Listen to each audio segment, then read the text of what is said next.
Bonjour à toutes et à tous et bienvenue dans Cinefiles pour cette nouvelle partie des FAQ. Let's Fac, 4e partie. Vous avez été nombreux à me poser des questions, j'y réponds tranquillement. Avant de commencer tout de suite à répondre à tout ce bazar, je voudrais juste vous évoquer mon point de vue par rapport à ces fameuses FAQ. Vous voyez qu'elles durent très longtemps. Je suis d'ailleurs très content de toujours pouvoir répondre avec autant de temps que nécessite la question. Je ne suis pas submergé par tout plein de questions qui sont inédites, mais ce sont des FAQ qui vont devenir de plus en plus longues, à mon avis. Alors, je me pense peut-être à faire autre chose. Je voudrais trouver un moyen de réduire mes réponses d'FAQ. Il ne s'agit pas de couper dedans, mais peut-être de faire des parties spéciales concernant certaines thématiques ou certaines idées, parce que par exemple il y a des choses que je peux dire qui sont plutôt intéressantes mais que personne ne verra parce que ça appartient à des réponses de FAQ, et ça on me l'avait mis en avant, il y avait quelqu'un qui m'en avait parlé,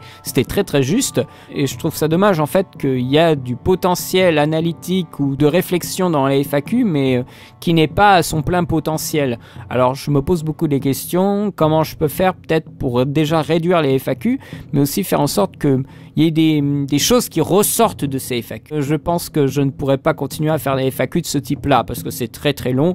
Ça me prend pas trop de temps à enregistrer et à mettre en place en vidéo, mais ça peut devenir très envahissant dans les prochaines années. Si vous êtes toujours plus nombreux, si vous continuez à venir sur la chaîne et si vous continuez à me poser des questions auxquelles je n'ai pas encore répondu. Donc bon, à un moment, il faudra chercher plus loin les questions, mais ne pensez pas que c'est que les FAQ vont rester telles qu'elles sont ad vitam aeternam. Il faut que je trouve une solution, je ne sais pas encore ce que c'est. J'allais dire un live, mais je suis pas sûr que ma connexion soit au beau fixe pour l'instant. J'hésite, je ne sais pas. J'essaierai peut-être l'année prochaine de proposer un live, je ne sais pas franchement. Alors dans ce cas-là, parce que je me pose vraiment la question du live, parce qu'il y a beaucoup de gens qui font des lives, ce serait un live sur YouTube, et ce serait quelque chose qui sera inédit, c'est-à-dire que ce serait pas un live qui serait après sur la chaîne. Donc ce sera vraiment quelque chose où il faudra être présent. Mais dans ce cas, il faudrait que je m'arrange pour que ce soit un live qui dure longtemps. Voilà. Et qui soit stable, c'est-à-dire qu'il n'y ait pas des problèmes de connexion. Du style un live qui dure une journée. Voilà, genre une journée de week-end. Voilà, je me pose ces questions pour les prochaines FAQ. C'est important de se préparer à l'avance, hein. J'ai pas mal de trucs en avance. Enfin, en tout cas, moi, je crée mes contenus à l'avance. Je souhaite quand même avoir un petit peu de marge de manœuvre. Ce n'est pas facile. Il faut juste bien s'en occuper. Et je crois que je me débrouille assez bien. Je vais terminer cette FAQ-ci comme d'habitude. Je ne sais pas combien de temps ça va me prendre, mais je pense que ça va être bien gratiné, au moins 6 parties. Maintenant que j'ai dit tout ça, le petit préambule est terminé, nous allons passer aux questions. Question de Droguerie du loufoque.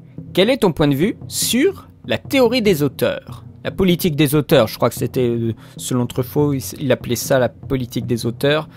Il faudrait que je relise le texte, il faudrait que je relise l'article du Cahier du cinéma, mais j'arrive pas à le trouver sur le web. Donc je veux dire théorie des auteurs, c'est-à-dire qu'il y aurait un dessin derrière, des thématiques derrière la filmographie d'auteurs. Moi je trouve que ça a fait avancer les études universitaires, cette idée-là, qu'on a commencé à structurer autour des auteurs, mais aussi autour des acteurs, etc. Je trouve que c'est très porteur pour l'analyse. Après, il faut pas avoir uniquement cette grille-là autour du film, parce qu'après, ça nous amène à dire un peu des conneries. Je ne vais pas citer quelqu'un, mais cette personne bloquée sur un film parce qu'elle n'y voyait pas des pattes d'auteur. Et donc, le fait de ne plus avoir des pattes d'auteur sur un film serait un argument de mauvaise qualité. Voilà, ça c'est une déviance. C'est une variante négative de la théorie des auteurs. C'est tout d'un coup, ne plus voir d'auteurisme chez un réalisateur serait une faute de goût, tout ça. Ce n'est pas parce que on ne voit pas de l'auteurisme dans le film que déjà d'une, il n'y en a pas, ça c'est faux, et de deux, que c'est un mauvais film. Je pense qu'il faut être clair à ce niveau-là. Et c'est vrai que pour l'université, ça offre des perspectives d'analyse assez gigantesques. Je ne vais pas rentrer trop dans le sujet, mais il faudrait que je relise le texte en fait, pour me rafraîchir les idées. Mais je trouve que c'est quelque chose de stimulant pour l'analyse et même pour la critique. Ensuite, des questions de Galdo94. Comment vois-tu ta place dans le monde de la critique actuelle et future ? Pas uniquement en tant que youtubeur, mais sur l'activité elle-même. En gros, as-tu une réelle intention de progresser dans ce domaine pour aller vers une seconde activité, celle d'un critique professionnel? Comment je vois ma place dans le monde de la critique actuelle? Moi je fais mon train, tu sais, moi je préfère être d'abord monteur dans l'absolu, que critique. Après, si j'en vois une perspective professionnelle, mais après une perspective professionnelle que j'aimerais en vidéo. Parce que je n'écris pas bien. Je n'ai pas une belle plume. Franchement, je n'ai pas une belle plume. Alors, il y en a qui me disent que j'écris bien parce que, voilà, ce que je fais dans mon contenu, c'est quand même de la recherche en texte. Mais quand je vois certains niveaux d'écriture sur différents papiers, sur différents sites, je n'ai pas le niveau. Je n'ai pas le niveau du tout, du tout, du tout. Je suis plus à l'aise pour parler avec un côté un peu live de film que d'écrire. Mais après, en tant que youtubeur, je fais mon train-train et puis voilà, quoi. Après, j'essaye de me tracasser le moins possible par rapport à ça, parce qu'après, si on commence à rentrer dans des considérations, dans des schémas de clans et tous les bazars, alors là, on n'en finit pas, ça crée des tensions, ça crée aussi j'allais dire des médisances, pas vraiment, mais des rumeurs et tout ça. Après, ça te fout en l'air. Enfin, c'est pas très agréable. Vaut mieux faire un truc dans son coin et puis c'est tout.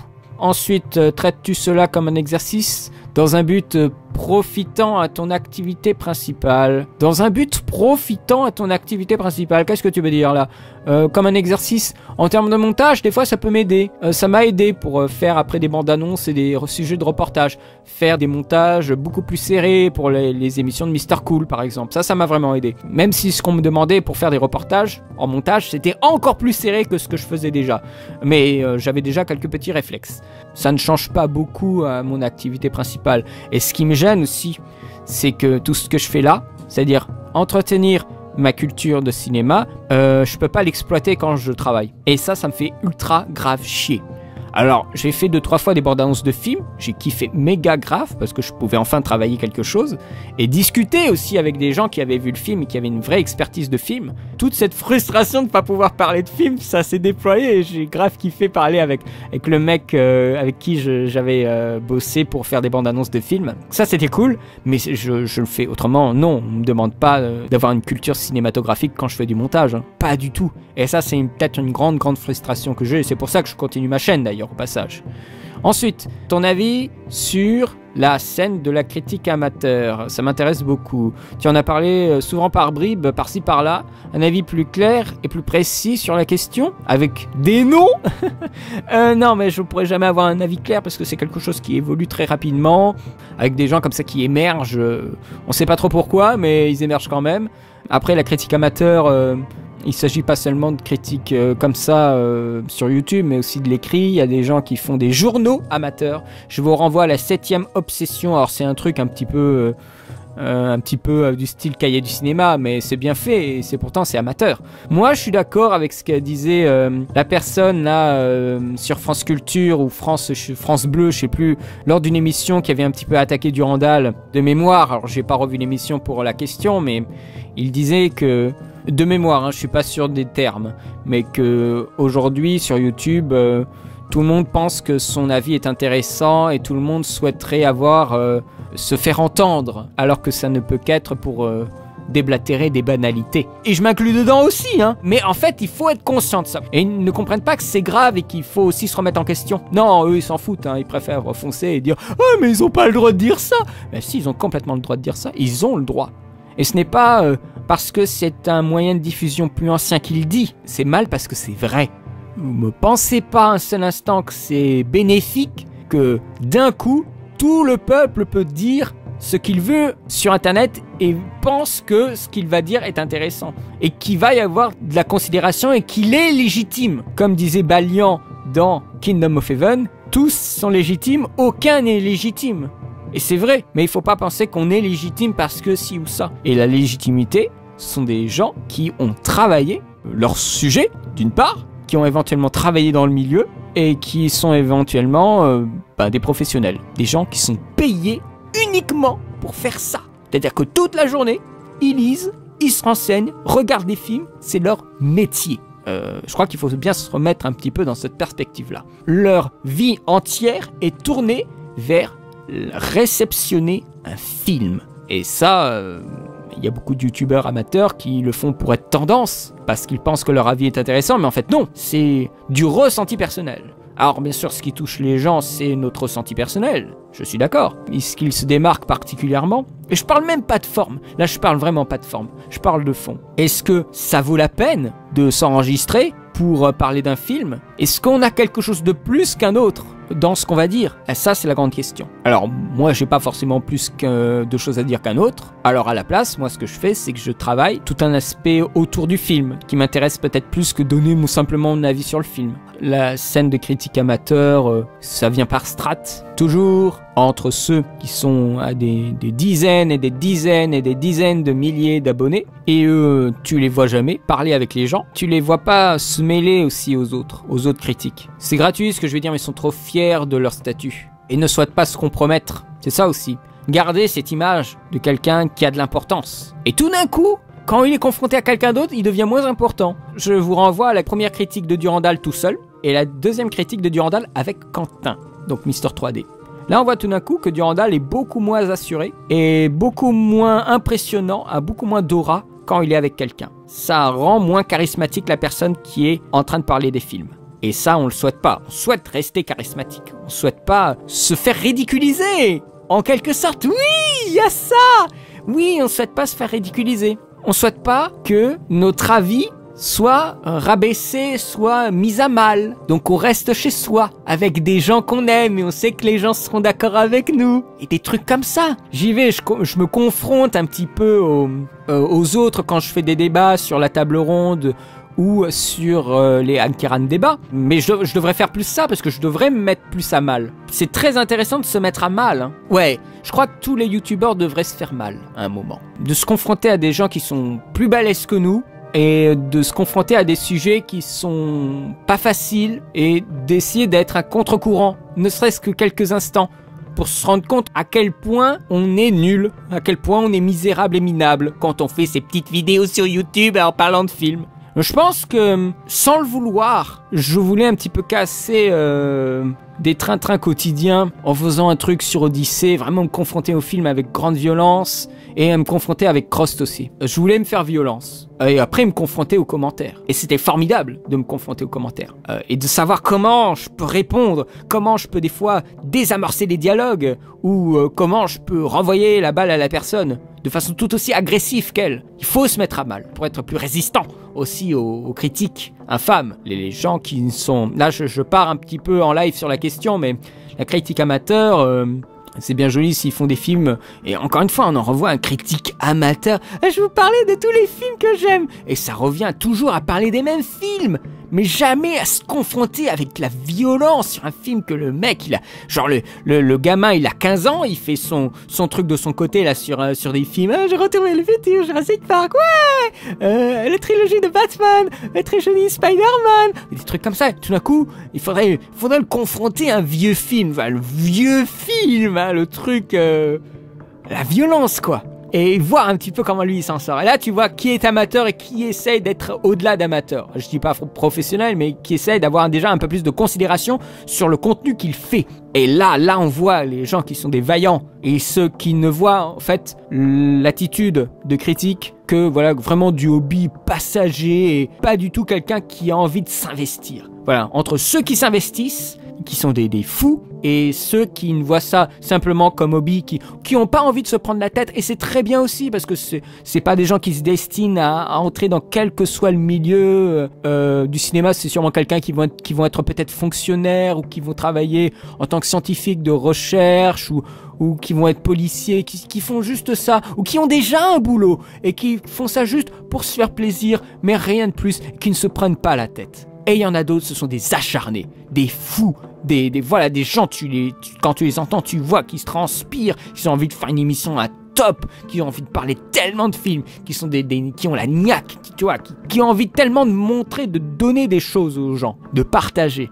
C'est pas du style, alors je vais vous parler de non, c'est les mecs, tu vois, ils sont passionnés. Moi, In The Panda, même si j'aime pas ce qu'il fait, le mec, il est passionné, tu le vois, Il transpire le cinéma jusqu'à la pointe de ses cheveux, In the Panda. Après, moi je n'aime pas ce qu'il fait, mais ça me regarde, mais je ne peux pas nier la passion qui l'anime. Et le fait qu'il voudrait continuer à faire ce qu'il fait. Et alimenter sa chaîne. Et en plus, c'est quelqu'un qui n'est pas avare de contenu, hein.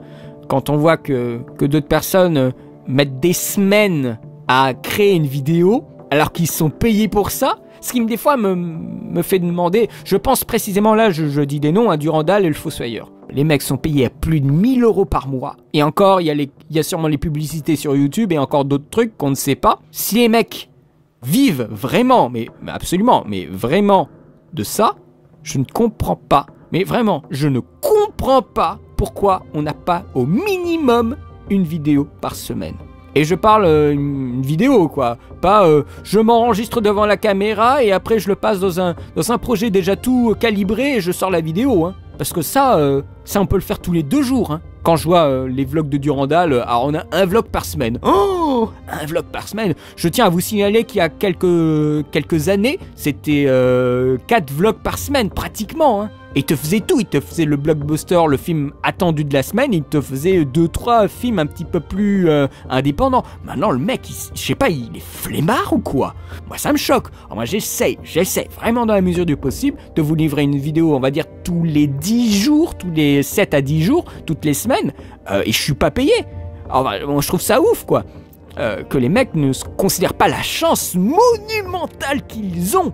Alors voilà, moi je trouve ça dingue, hein. Entre les petits qui pullulent, hein, en train de parler des films et tout ça, des films qui sortent et tout ça, bon, j'ai pas beaucoup d'intérêt à regarder ces vidéos-là, alors bon, moi je regarde ça, ok d'accord, le mec qui se filme face cam, bon ok, bye bye, et les gens qui font vraiment un contenu qui peut être bien.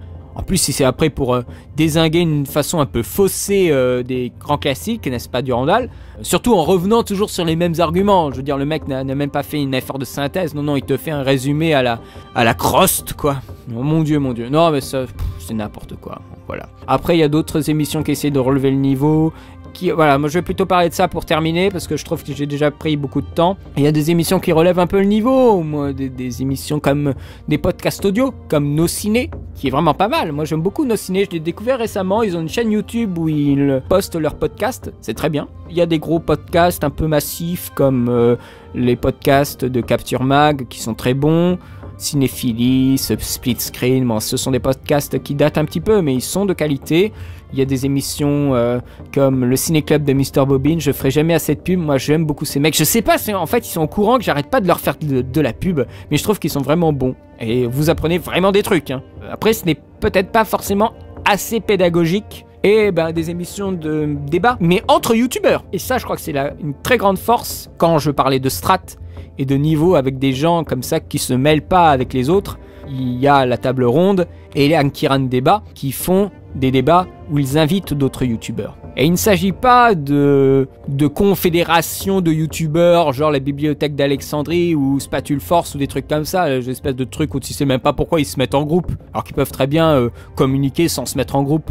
Je trouve que faire justement des débats avec les différents youtubeurs, ça permet de faire croiser un peu les gens. Et ça c'est toujours une très bonne chose, et de faire croiser aussi des avis. Et puis voilà.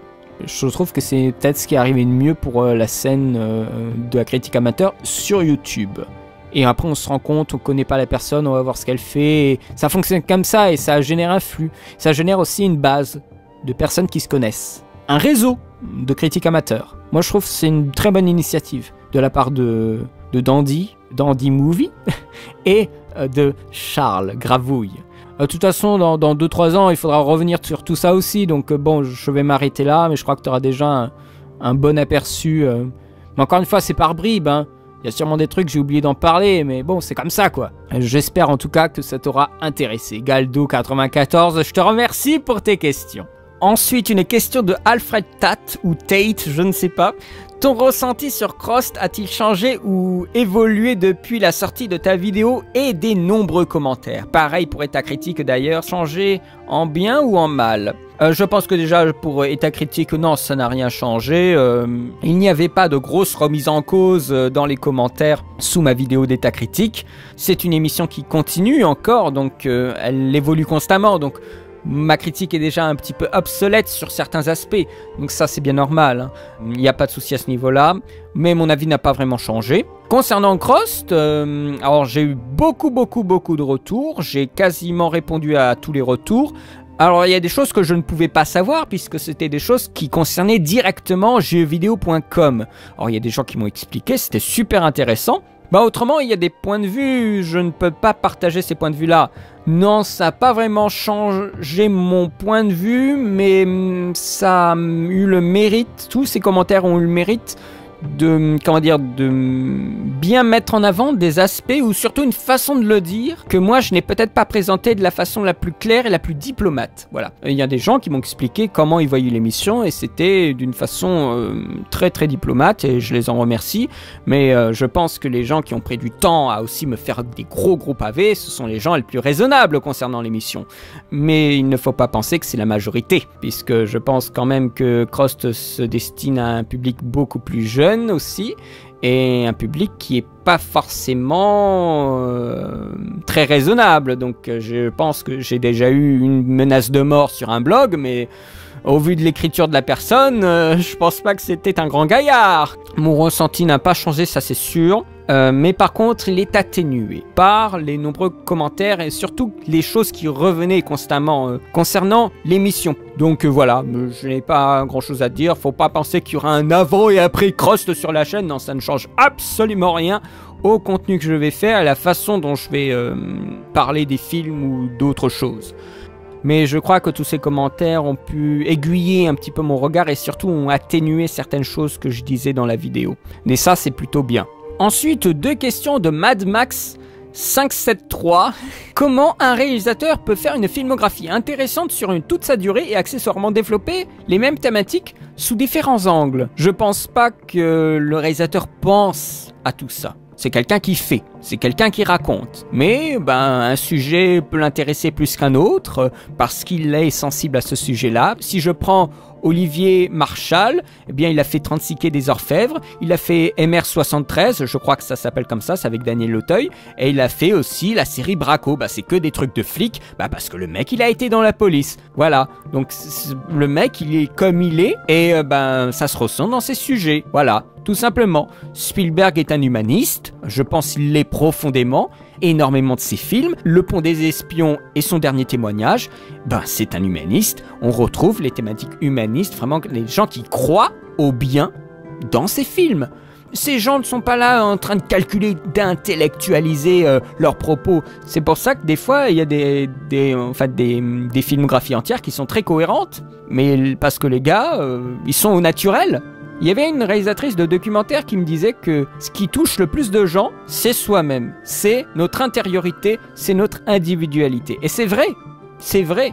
C'est en cela qu'on peut y voir de l'auteurisme ou des thématiques qui traversent les films. Tout simplement. Je pense que les gens qui commencent à intellectualiser leur travail au moment de la création ne sont pas des gens qui sont sincères quand ils font des films. Alors là, cet angle-là, il va faire ça. Non. Quand quelqu'un fait de la réalisation, je pense qu'il y a quelque chose... Quand on fait du storyboard, par exemple, il y a quelque chose du réflexe et bien sûr des influences qui se lancent tout de suite, immédiatement. La personne ne réfléchit pas. La caméra elle doit être là, et après on passe à là, et puis voilà. Et après, en fait, on se rend compte que quand la personne a fait 3 films, il y a plein de trucs qui reviennent. Voilà, je pense à Refn, par exemple, ou qui a encore... Même Scott Cooper, là, j'avais fait Black Mass, là, récemment, sur la chaîne.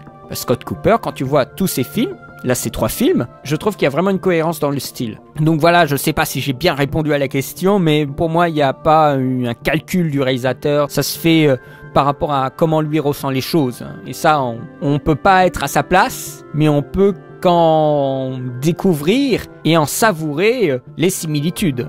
Ensuite, deuxième question, que pensez-vous des dernières vidéos du Hooper, en particulier de ses lives? J'aimerais connaître votre avis sur les différentes insultes reçues concernant l'épopée Super Metroid qui n'avait pas terminé. Ah oui, je me rappelle de ça. Bon, je n'ai pas vu ses commentaires, moi je ne suis pas tous les commentaires du Hooper, c'est plutôt à lui de les lire et pas à moi, je ne sais pas. Je ne savais pas qu'il avait eu des insultes, alors je me doutais bien que ça pouvait être un petit peu dommage de terminer comme ça une épopée, parce qu'il n'en pouvait plus, mais en même temps, comme il dit, il pouvait pas savoir qu'il fallait casser la vitre.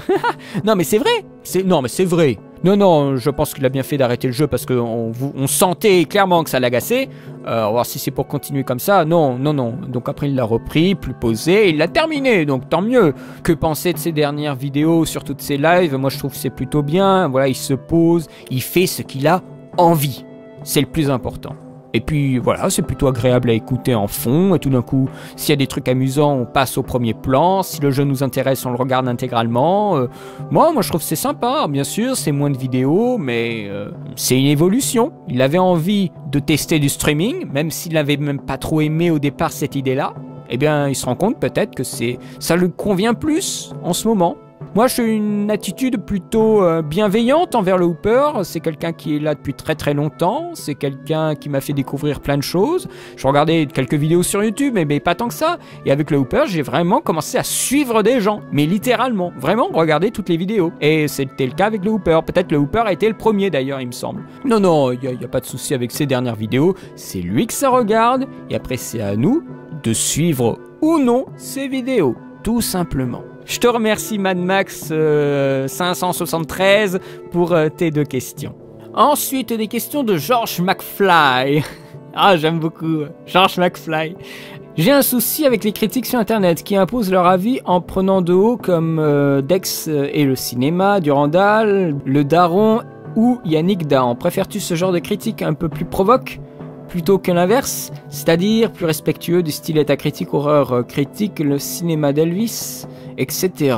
Je considère pas le Daron comme hautain, hein. Je le considère un peu comme un gros ours, un petit peu une sorte de, pas de Hooper, mais quelqu'un, voilà, il dit son avis et si on n'est pas d'accord, mais allez vous faire foutre et puis voilà quoi. Et c'est pas plutôt le mec blasé, le Daron. Par contre, Dex et le cinéma, quand il s'y met, ouais, c'est vachement hautain. Et Durandal l'est beaucoup moins, je trouve, mais il peut l'être aussi pas mal. Hein. Et bon, état critique, horreur critique, le cinéma d'Elvis, bon, ils se connaissent, c'est peut-être pour ça que t'as l'impression que c'est moins provoque. Après, il y a une optique qui change, c'est que toutes ces personnes que t'as citées là, on les voit. Quand on voit la personne parler, il y a une attitude, il y a un regard, il y a une gestuelle des mains qui accentue le côté hautain. Préfères-tu les critiques? Non, j'aime pas trop les critiques provoques. Mais après, les contenus... Moi, je regarde pour les contenus, hein, je m'en fous des présentateurs. Hein. Enfin, moi, je m'en fous du présentateur. J'écoute. D'habitude, j'écoute, je ne regarde même pas la vidéo. Parce que là, que ce soit Dex, Durandal ou état critique, horreur critique, ciné d'Elvis, ose me dire que c'est intéressant de les voir à l'écran. Y a rien à l'écran. T'as des images du film, mais tu t'en fous du film. Ce que tu veux, c'est de savoir ce qu'il en dit, le mec. T'as pas besoin de regarder à l'écran. Ça peut qu'être du podcast audio, toutes ces vidéos-là. Alors bien sûr, quand il y en a qui incluent de la fiction à l'intérieur, comme Dex le fait certaines fois, et ta critique aussi, oui, là, on loupe quelque chose. Mais dans l'absolu, moi, quand je regarde ça, puisque c'est une question sur mon ressenti, je veux pas voir ces critiques pour du court-métrage. Je regarde ces critiques pour des propos, pour un discours, pour des idées. Donc, tout ce qui est visuel, je m'en tape. J'écoute ça à l'audio. Le Daron, là, il y avait une de ses vidéos sur Star Wars. J'ai écouté ça, j'étais pas en train de regarder les 3 larrons en train de se mettre torse nu et de se toucher. Enfin, des fois, il y a des éclats de rire, donc je suis revenu sur la vidéo, mais autrement, je l'ai écouté à l'audio. Il s'agit pas d'entendre ou de voir des gens respectueux ou non. Moi, j'écoute des propos, point final. Ça s'arrête là, donc bon, j'écoute ces gens-là, hein. Mais après, bon... Il y a des propos qui sont plus intéressants que d'autres. Hein. Quand on dit « Ah ouais, ce film, il est trop bien !» Ah ouais, c'est sûr, ça va vachement faire avancer le débat, ça, c'est une super idée, ça, le film, il est trop bien. Parce que le mec, il joue trop bien et la lumière, elle est trop ouf. La lumière, elle est trop ouf. Alors ça, je crois qu'on peut dire ça pour beaucoup de films, la lumière, elle est trop ouf. Mais pourquoi elle est trop ouf? Donc ouais, il y a aussi une affaire de pousser la réflexion plus loin que trop ouf et tout ça. Enfin, bon, là, là. Pour moi aussi, c'est des fois une grande violence parce que je me rends compte que je dis de la merde. Mais alors du coup, si je devais tout couper, mais il n'y aurait plus rien dans la critique. Je regarde pas forcément pour des considérations de trucs hautains et tout ça. Ça, c'est des trucs qui arrivent au second plan, hein, quand je regarde une vidéo de critique. Ensuite, que penses-tu du bashing un peu abusé autour du film de Mathieu Blum, Les Random Guys ou Mister Juste Quentin, qui était très moqueuse et méchante, tandis que la tienne était argumentée, neutre et sans moquerie? Si, je me suis quand même moqué. Il faut arrêter de dire des conneries, hein. Je m'étais vachement moqué aussi de lui, hein, et à la fin, c'était le clou du spectacle. Hein. Non, non, mais juste Quentin et Random Guys, ils ont raison. Hein. Ils ont raison sur beaucoup de choses. Hein. Il y a beaucoup d'arguments que j'ai retrouvés chez les Random Guys, que j'avais écrits avant qu'ils fassent leur vidéo. Je me suis dit, ah oui, bah, il y a quand même des points communs. Après, c'est une présentation qui est un petit peu différente. Mais dans le fond, ils sont dans le juste. Hein. Après, ils ont souhaité le faire de rentre dedans. Et il n'y a pas de souci. Hein. C'est comme ça que ça fonctionne Internet aussi. Hein. Le bashing un peu abusé, sur le fond, ils ont pas du tout abusé. Hein. C'est la forme qui peut éventuellement poser problème. Et voilà, ça s'arrête là. Hein. Encore une fois, moi c'est le fond qui m'intéresse le plus. Et vous voyez mes vidéos, vous le savez. Alors je dis pas qu'ils ont raison pendant 1h30, mais il y a beaucoup de choses et ils ont tapé juste. Hein. Et juste Quentin, il a souhaité copier un petit peu les honest trailers. Voilà, c'est aussi une forme qui force un fond particulier. Est-ce que les critiques négatives sur Crust ou Godzilla t'ont affecté? T'ont fait réfléchir ou au contraire, tu préfères ne pas y prêter attention? Godzilla, tu veux dire le Godzilla de 2014? Parce que dans l'absolu, les critiques sur YouTube, elles étaient plutôt cool. Hein. Elles ont dit, bon, bah moi j'ai beaucoup aimé, puis voilà... Et bon, toi t'as pas aimé, c'est dommage, mais puis voilà. Non, les critiques sur YouTube de Godzilla étaient plutôt bien. Après, il y a des pouces négatifs. Oui, bon, il y a des pouces négatifs, il y en a partout. Hein. Par exemple, ce qui m'a le plus interpellé, ce sont les critiques sur du sang et des larmes. J'ai pas compris pourquoi. Les gens s'emballaient, mais comme des cons, quoi. Sur des considérations, mais de troisième plan. Alors bien sûr, dès qu'on parle de djihadistes, de islam et tout ça, alors là, t'as les gens qui te foncent dessus. Alors moi, quand je vais parler du messager, je crois que je vais faire 1 million de vues et des tonnes de pouces rouges. Hein. Tu vas voir que ça va déménager. Hein. Non, mais franchement, bon, c'est des considérations. Des fois, tu comprends pas les gens qui circulent, quoi. Alors Godzilla, il y a un truc fou qui s'est passé. C'est qu'autant sur YouTube, bon, il y a des gens qui n'ont pas aimé, ils m'ont dit, bon, c'est dommage, voilà, je ne suis pas d'accord, je trouve que le film il est bien. Bon, voilà, ça s'arrête là. Mais sur Facebook, j'étais un moment sur un groupe Facebook de Le Petit Coin des Cinéphiles, hein, si vous voulez tout savoir. Je postais ma critique, parce que je trouvais que, voilà, bon, ils postaient plein de choses à eux, donc je vois pas pourquoi je ne posterais pas des trucs. Les mecs me sont tombés dessus, mais monumental. Alors, je vais faire un petit aparté sur cette critique et sur leur ressenti. C'est que ils pensaient que j'étais hautain en disant, en prétextant que du fait que dans la vidéo je dise que voilà j'étais peut-être plus à même à repérer des choses par rapport aux spectateurs lambda, ils ont pris ça comme une attaque personnelle. Alors que je pense sérieusement que quelqu'un qui a fait 5 ans d'études universitaires et qui a un métier en tant que monteur peut certainement plus repérer des choses qu'un mec qui vient juste regarder le film pour se divertir. Osez me prouver le contraire. C'est comme parler d'un mec lambda qui a une petite douleur au ventre et parler d'un médecin qui a une douleur au ventre, qui saura à peu près d'où ça vient. C'est exactement la même chose. Donc après les gens, enfin après c'est ça avait l'air vraiment d'une bande de débiles, hein. Excusez-moi, mais pour s'emballer à ce point-là, sachant que sur YouTube j'ai eu aucun commentaire de ce type-là, c'est qu'ils avaient un problème avec ça. Ils ont un problème avec leur culture et ils ont un problème avec leur considération du cinéma et leur considération d'autres personnes qui ont une autre culture et voire même qui sont plus spécialisées qu'eux. Parce que là, pour m'avoir enfoncé comme ils l'ont fait, c'est qu'ils ont un problème et qu'ils ne tolèrent tout simplement pas qu'il y ait des gens qui soient plus spécialisés qu'eux. Je sais pas. Alors on reproche à un mec de repérer plus de choses qu'eux parce qu'il est monteur. On lui reproche presque sa façon d'être et ses études et parce qu'il le dit. Ah oui, alors parce qu'on le dit, on n'a pas le droit de le dire alors. Non, bah soit c'est des trucs, mais c'est des trucs de ouf quand même.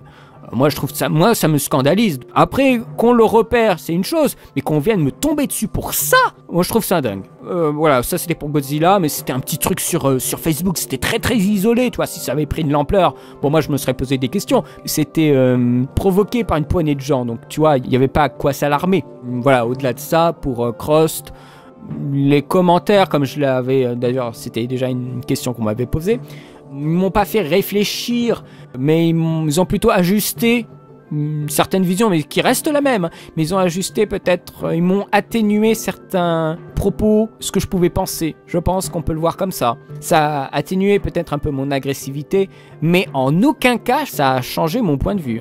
Après, on pourrait toujours affiner une critique, mais ça n'en finirait jamais. Alors, la critique de Godzilla, update numéro 420, voilà, vous voyez ce genre de truc. Donc, non, je trouve que j'ai plutôt bien fait de faire ces critiques-là, et aussi de dire des fois des choses qui sont pour moi des vérités. Et il y a des gens qui sont spécialisés dans un domaine, de par leur culture, de par leur éducation, et leurs études, leur métier. C'est normal qu'ils en fassent profiter les gens, et qu'ils le disent aussi, que moi, voilà, j'ai fait tel ou tel métier, je suis plus spécialisé dans un domaine, je le revendique, je le dis et je pense avoir l'expertise pour voir certaines choses. Après, je le fais dans la mesure du possible, mais quand même pour opérer certaines choses plus que d'autres. Après, le fait de le dire, oh là, ça fait autant parce que ça fait le mec qui met en avant son éducation, oh là, une éducation sûrement pleine de fric. Et non, l'université, c'est vraiment pas cher du tout, ça je peux vous l'assurer. Hein. C'est pas forcément dans l'école de cinéma que j'ai fait après pour le montage où j'ai appris le plus de choses. Hein. Sachez-le. Donc, bon, il y a des considérations, les gens devraient vraiment la fermer, quoi. Donc voilà, c'était aussi un petit peu mon coup de gueule par rapport à ça, mais les critiques négatives, ça va, ça vient, quand tu sais qu'il y a des gens qui, sur les mêmes arguments, qui ont tout à fait compris dans ton sens, tu vois très bien que c'est une affaire de subjectivité, et à ce moment-là, tu peux tout relativiser, mais vraiment tout. Donc, bon... Et puis il y a des gens qui ne sont pas d'accord, qui le disent, je ne suis pas d'accord et tout ça, mais qui ont aucune agressivité. Donc encore une fois, c'est une affaire de subjectivité, quand tu vois les mecs... ouais, c'est nul. Ah ouais, vachement, pauvre débile, quoi. Non, va te coucher, j'ai envie de dire. Non, mais oui, mais c'est ça. Là, vous allez avoir l'impression que j'envoie valser les gens, mais attendez, mais si c'est des niveaux comme ça, mais s'ils prennent le temps d'écrire dans un commentaire pour dire juste c'est nul, c'est comme si moi je faisais un commentaire lol, quoi. C'est du même acabit. Ils ont le droit de le dire. Mais alors, ça n'a aucun intérêt et aucune légitimité, hein. Je regarde tout, j'ai tout lu, j'ai répondu à beaucoup de personnes. Ils ont atténué certaines choses, ils m'ont fait prendre conscience de certaines choses, mais il faut pas penser que ça va changer quoi que ce soit. Mais il faut le prendre en considération. Ensuite, question suivante, que penses-tu du fait que tu puisses avoir une image très froide sur le net ? Est-ce que tu en as l'impression ? Parce que si c'est le cas, j'ai envie de dire que c'est malgré moi. J'en ai pas l'impression, je ne le souhaite pas, et quand je fais des vidéos, bah je suis comme je suis. Après, si les gens trouvent que je suis froid, bah c'est leur affaire. Il y a plein de chaînes qui parlent de cinéma, ils peuvent aller voir ailleurs, je les oblige pas à regarder. Après, si je suis le seul à faire un contenu qui peut les intéresser, ben qu'ils prennent leur mal en patience, j'ai envie de dire. Non, enfin après, que je crois que l'avoir déjà évoqué un petit peu avant, pour le côté hautain, c'est qu'on a l'impression que je suis froid, mais c'est aussi que vous me voyez pas, et ça, je crois que ça joue vraiment. Que le visuel joue vraiment sur la froideur ou la chaleur d'un commentaire ou de quoi que ce soit. Bon, interprétation de la voix, après, bien sûr, il y a des voix qu'on n'aime pas, il n'y a pas de souci, hein, il y a des gens qui n'aiment pas du tout ma voix, et il n'y a pas de souci non plus. Donc après ça, tu sais, ça va, ça vient. Après, moi, la question que je me pose, c'est si tu as peut-être l'impression et que tu me poses cette question-là, c'est peut-être que tu ne l'avais pas perçu avant. Donc il y a peut-être eu une évolution de ma part vers une pseudo-froideur. Et ça me plaît pas. Je veux dire que ça me plaît pas dans le sens où j'aurais changé. Alors, ça revient à poser plein de petites questions du style, est-ce que ma chaîne a une âme ?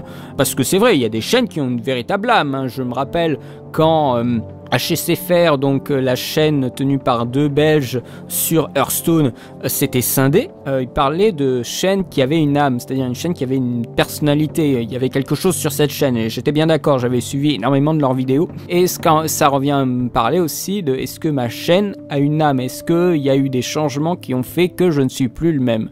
Parce que ça peut arriver, vous savez, la durée des vidéos contre le côté synthétique, que je ne fais plus du tout quand je suis maintenant sur des critiques. Je fais des critiques qui sont très très longues, et au vu de certains textes que j'ai terminés, je peux vous dire que vous n'avez encore rien vu. Non mais c'est vrai, il y a des textes que j'ai terminés qui sont très très longs. Aussi la tendance à s'écouter parler, mais bon, ça c'est presque propre à la radio, j'ai envie de dire. Et puis voilà, moi je souhaite prendre mes aises avec ça, j'aime bien le faire de l'audio, image froide. Quelle serait, moi voilà, c'est la question que je me pose, quelles seraient les manifestations audio d'une froideur, parce qu'on peut être blasé, c'est pas être froid. Je pense que tu es d'accord avec moi. Justement, cette image de froideur que tu m'as posée, enfin la question que tu m'as posée, est-ce que t'en vois des manifestations quand je fais des critiques ? Bah parce que justement, tu me dis une image très froide, mais si tu le perçois, n'hésite pas à m'en parler. En plus, si tu dis sans y aller avec un char d'assaut, ça me permettra peut-être de m'améliorer. Si tu as vraiment capté quelque chose de net quand je commente ou quand je fais des enregistrements. Donc il faut me le dire, je crois, à ce moment-là. Je ne mords pas. Après, si c'est dit avec des insultes, tu peux bien te douter que je vais vite le prendre mal. Voilà. Donc, oui, je n'ai pas l'impression d'être froid. Si je le suis, je m'en excuse et c'est pas du tout fait exprès. Mais à un moment, s'il y a des choses qui m'énervent, ben, je suis obligé de le dire. Après, chacun exprime son énervement à sa façon. Moi, je l'exprime d'une certaine façon, point barre. Voilà. Donc, oui, n'hésite pas à me faire un retour sur cette question de la froideur, ça m'intéresse beaucoup. Et savoir si vraiment il y a quelque chose qui se dégage ou non. Parce qu'on pourrait penser beaucoup de youtubeurs qui sont froids. Mais c'est pas nécessairement le cas. Non, vous voyez, on peut aller loin dans cette question de la froideur. Donc justement, ça m'intéresserait d'avoir peut-être un retour de ta part, George McFly, sur justement des manifestations de ma froideur éventuelle. Merci beaucoup. Ensuite, dernière question que tu me poses. Qui est le plus juste entre le Fossoyeur et État Critique, selon toi? En tout cas, le plus pertinent et pourquoi? Vu qu'il joue un peu les Suisses en tant que critique, ces deux-là. Oh non, moi je trouve que le Fossoyeur... Alors, Fossoyeur n'est pas du tout complet quand il parle d'un film en après-séance, on va dire. Mais il a un axe auquel il se tient. L'après-séance, et d'ailleurs il l'avait mentionné encore davantage dans son bilan 2015, c'est quelque chose qui n'est pas exhaustif. C'est un axe de réflexion qui peut être pertinent. Point barre, c'est tout. Après, les critiques en duo sont beaucoup plus intéressantes selon moi.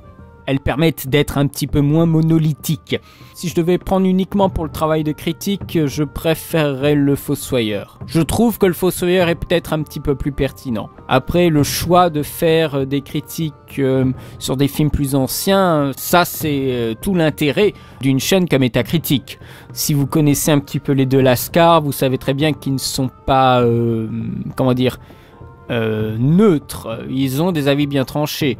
Pour moi, ça reste le Fossoyeur, même si des fois c'est un petit peu camouflé sous des conceptions et une façon de parler un peu sophistiquée. Mais je trouve que le Fossoyeur a un très bon point de vue sur les films. Et Anto, je voudrais bien déjà qu'il refasse des critiques, parce que là j'ai un peu oublié comment il procède. Tout le monde a une vie bien compliquée, donc on essaye de faire comme on peut. Voilà, j'ai terminé pour tes questions. Je te remercie, George McFly, de me les avoir posées. Ensuite, question de Canon Gemini. Penses-tu que Ridley Scott est en train de faire n'importe quoi avec les prochains films aliens suite au retour critique de Prometheus, en promettant des choses, un film plus terrifiant que le premier film. Il veut s'accaparer injustement la saga aux dépens de Neil Blomkamp avec son propre film Alien. S'accaparer comme si la saga ne lui appartenait pas, c'est un petit peu lui qui l'a initié, donc il a totalement le droit de se l'accaparer comme il le souhaite, de même que pour Blade Runner, il a totalement le droit. Ensuite, moi je trouvais que Prometheus était bien, donc sûrement encore des délires de fans, je ne t'inclus pas forcément dedans, mais faut bien constater qu'aujourd'hui sur internet, les fans pensent connaître mieux les films et mieux comment les faire que les propres réalisateurs des 10 films, donc je trouve ça un petit peu marrant. Non, je trouve qu'il fera pas n'importe quoi, il ira juste dans une direction qui plaira pas aux fans, c'est tout. Bien sûr, après, si les gens ont des attentes si dithyrambiques, normal qu'ils soient déçus à chaque film, hein. Donc là, on verra ce que ça donnera. Prometheus, c'était une proposition. Ça n'a pas plu aux gens et ça s'arrête là. Moi, je trouve que c'est quelqu'un qui continue à faire des bons films. Après, il faut peut-être se poser aussi la question pourquoi ces films sont comme ça, au lieu de se dire « Oh là là, c'est la faute à Ridley Scott ».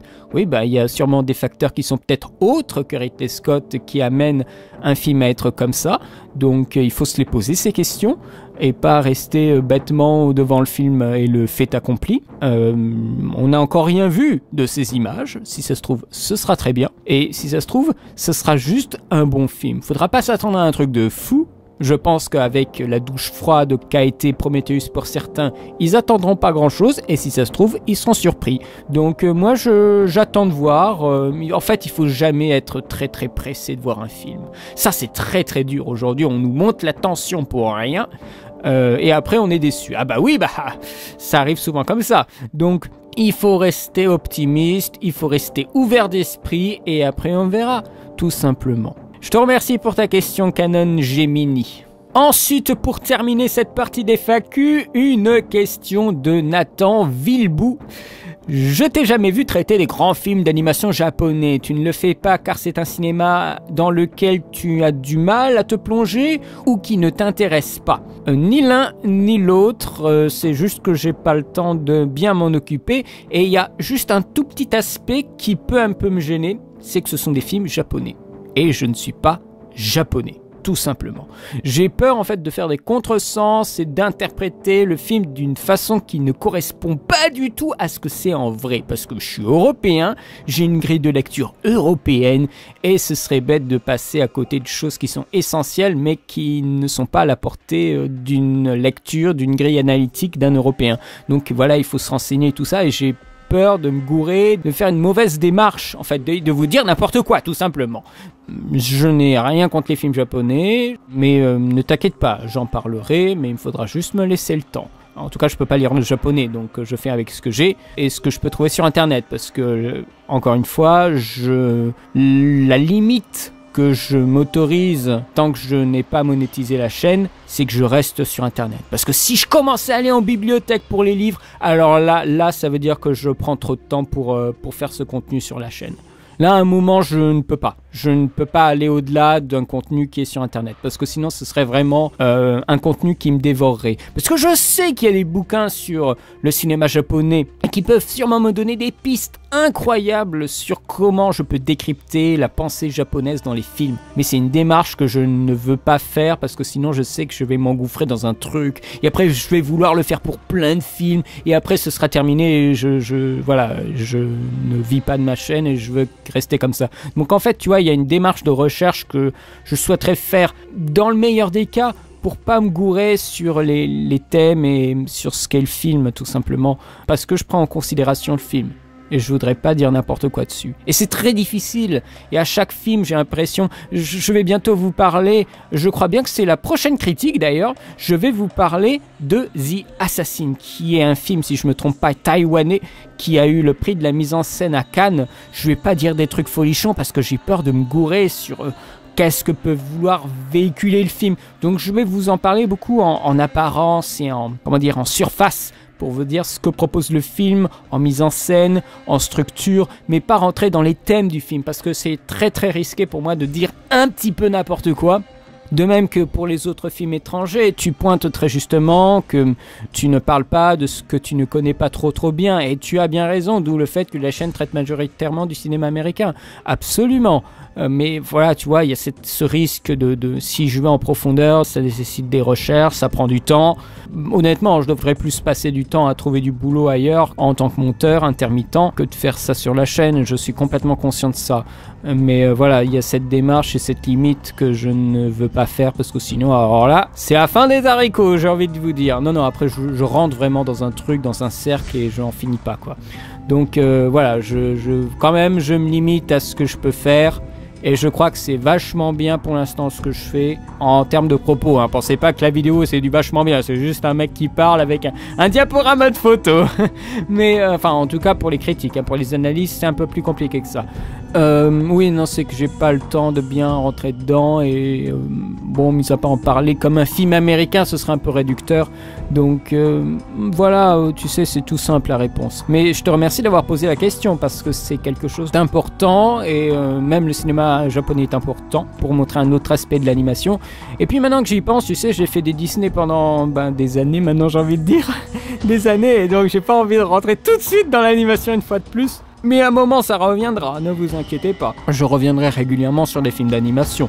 Parce que j'aime beaucoup ça, donc il n'y a pas de souci à ce niveau-là, mais il faudra juste me laisser un peu le temps de souffler. Hein. Je pense que vous pouvez me laisser le temps. Mais de toute façon, les prochains films d'animation, ce sera Zootopia en février. Je regarderai ce film avec grand plaisir et je vous ferai une petite review. Voilà, en tout cas je te remercie pour ta question, Nathan Villebout. Voilà, cette 4e partie des FAQ est terminée. J'espère qu'elle vous aura plu. J'espère que vous aurez appris des choses. Des coups de gueule comme des coups de cœur. Je vous remercie pour votre soutien. J'ai encore plein de questions auxquelles il faut que je réponde. J'espère que tout ce que je vous propose là vous fait bien plaisir. Je sais que les FAQ c'est toujours très long, mais il n'y en a qu'une dans l'année, donc normal que ça prenne 6 ou 7 parties, probablement, peut-être moins, ça dépend si vous m'en posez encore ou d'autres. Quant à moi, je vous remercie de votre soutien, ça me fait super plaisir. Je vous souhaite une très bonne journée, une très bonne semaine, et je vous dis à très bientôt pour de nouvelles vidéos. Allez, salut!